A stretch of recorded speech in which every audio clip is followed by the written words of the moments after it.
Hello guys, welcome back to my channel and welcome back to our Understanding the Self class. Our lesson for today is about the political self and being a Filipino, but we will tackle mainly on the positive Filipino values and traits.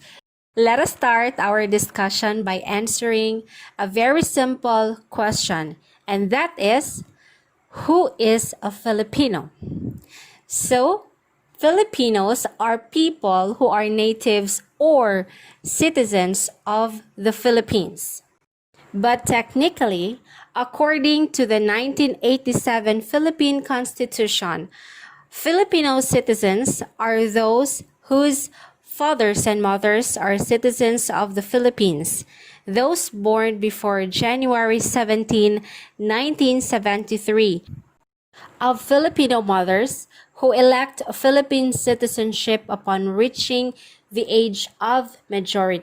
However, citizenship is not the only marker of being a Filipino, because there are a lot of Filipino citizens but are not possessing any of the Filipino traits.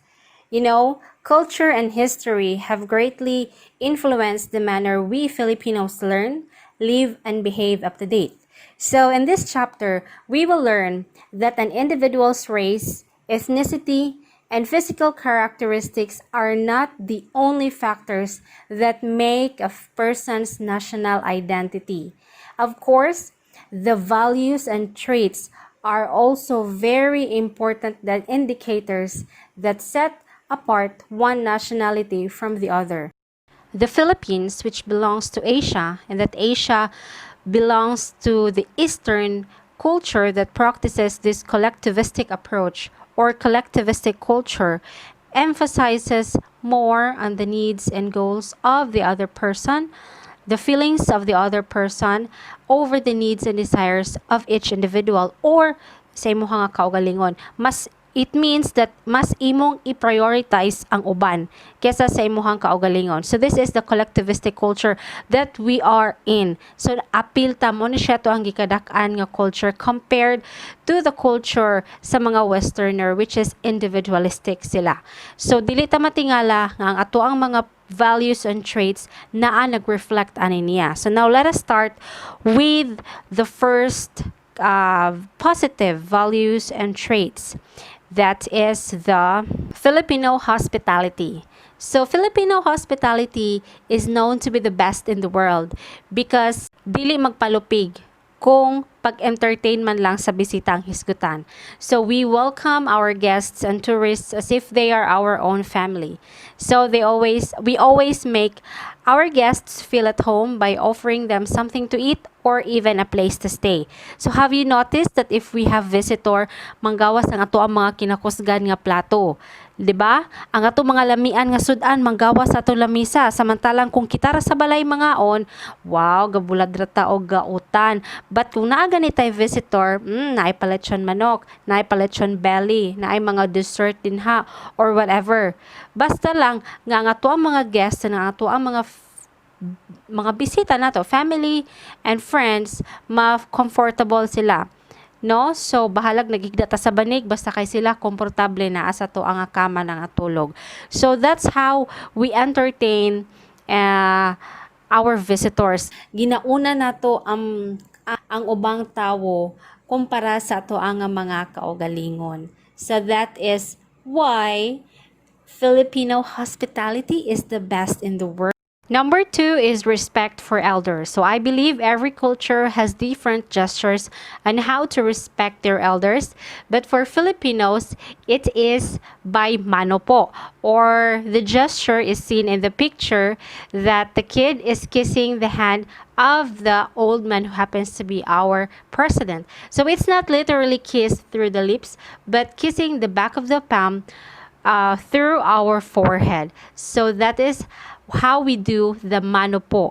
Mano po is a Tagalog word. So in Bisaya, it is amin, diba? Mo amin ko, mo bless ko, uncle, auntie.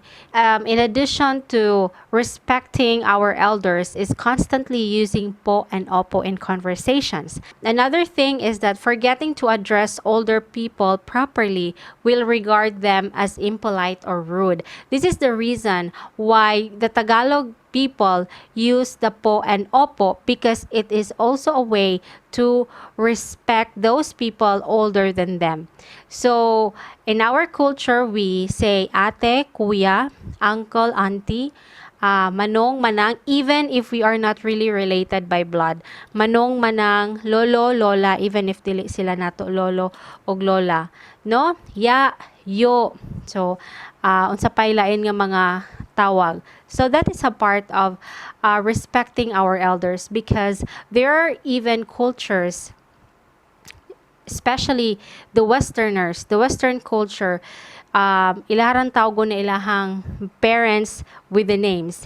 And para nato, kung magtawag sila sa name sa ilahang parents, di ba, wala tay batasan. Because for us, it's very impolite to do that.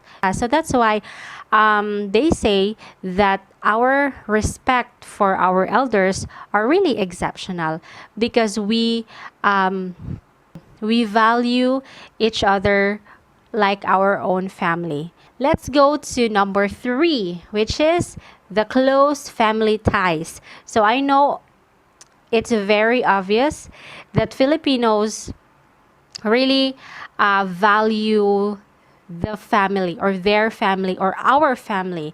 So Filipinos maintain a tight relationship with their families regardless if the children are old enough and are already have families. However, in most cases, parents would prefer to live with the children even if they have families of their own. Thus, nursing home is not an option. So here in the Philippines, bahala o gamay ang ato ang balay, basta kay kauban rata. Bahala na, basta sama-sama ang pamilya. That's why we always have this extended family in one household. Kaysa usa ka balay na ay nagpuyo nga duha ka family, sometimes tulo ka family. Why is that? Because like say, duha ka buk anak. Naminyo ang usa ka anak, so nagka-family. And so diha raman gihapon sila nagpuyo. Regardless kung maka-afford nga mo palayo. But even though maka-afford nga mo palayo, some parents would, try to convince nga diri na lang ta mo puyo. And if not man gani, the parents really would live in their children. So dili na kinahanglan nga ibutang sila nato sa mga nursing homes compared to other countries, compared to other cultures nga once gani nga motigulang na ilahang nga parents, they will send it to nursing home. So adto na lain ng tao ang mag-atiman. Pero kita diri sa Philippines, we don't have that. I mean, yes, we do have for those siguro mga wala na family, but as much as possible, kita man jud mismo ang mangunay og atiman sa ato ang mga pamilya. Now, let us go to the cheerful personality. So, Filipinos have a habit of smiling and laughing a lot. As you can see here in the picture, this tells everything. Maglantaw ka sa picture, ang mga bata, maski wala sila sanina, nagkabulingot, pero happy sila, na sila gigunitan nga pan, very happy na kayo sila. And that makes sense, really. Smiling has been a coping strategy for many Filipinos, especially during trying times and calamities. Nakabantay mo, maski naanay mga kalamidad nga nanghitabo sa ato ang mga palibot, there is always a way nga mupakatawa ang Pinoy. Filipinos, palaban, mubangon gyud ang Filipino, bahala og na ay baha, hala sayaw lang gihapon, bahala og nagbagyo na, katawa ra gyud gihapon. So we always maintain a positive outlook in life, which make them resilient and able to manage things with a simple smile. Yung matagal mo na gusto pumunta ng Bagyo, pero Bagyo yung pumunta sa'yo.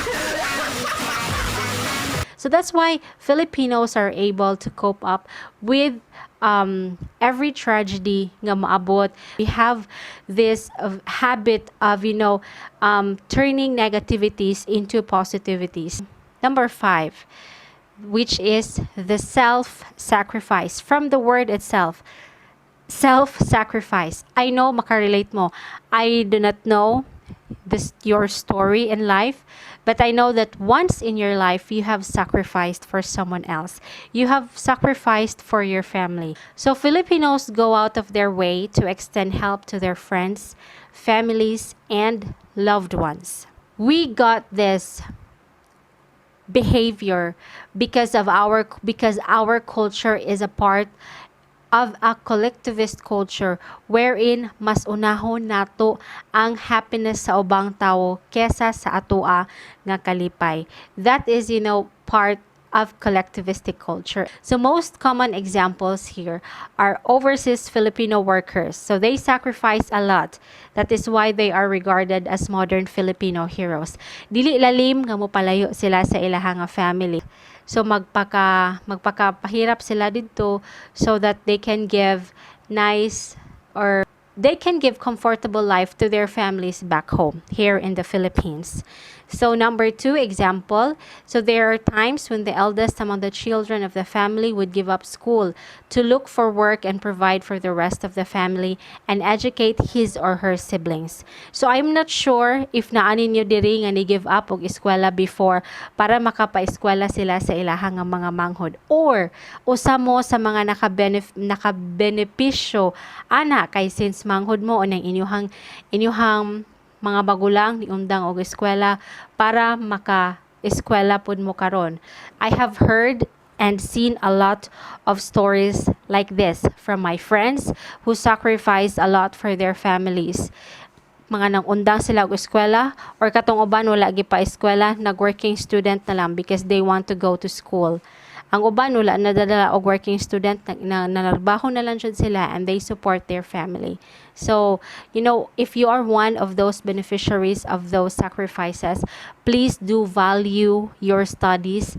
Please do value the money that they give you so that one day ikaw na sad ang makabalos nila. Not balos in a bad way, but balos nga sila na pod ang maghayahay, kamo na pod ang mo work for them. Para lang napod kay ikahatag niya nga nakay ikasukli niya nga maayo nga butang.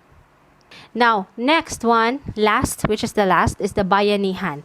So Bayanihan is the spirit of communal unity and cooperation of Filipinos. It is about giving without expecting something in return. So before the Bayanihan before, as you can see, kasagaran gina siya balay sa una dayong-dayungan. No, pakanon lang nimo na mga tao, okay na sila ana, bahalag dili nimo sila bayaran, because we have this spirit of communal unity.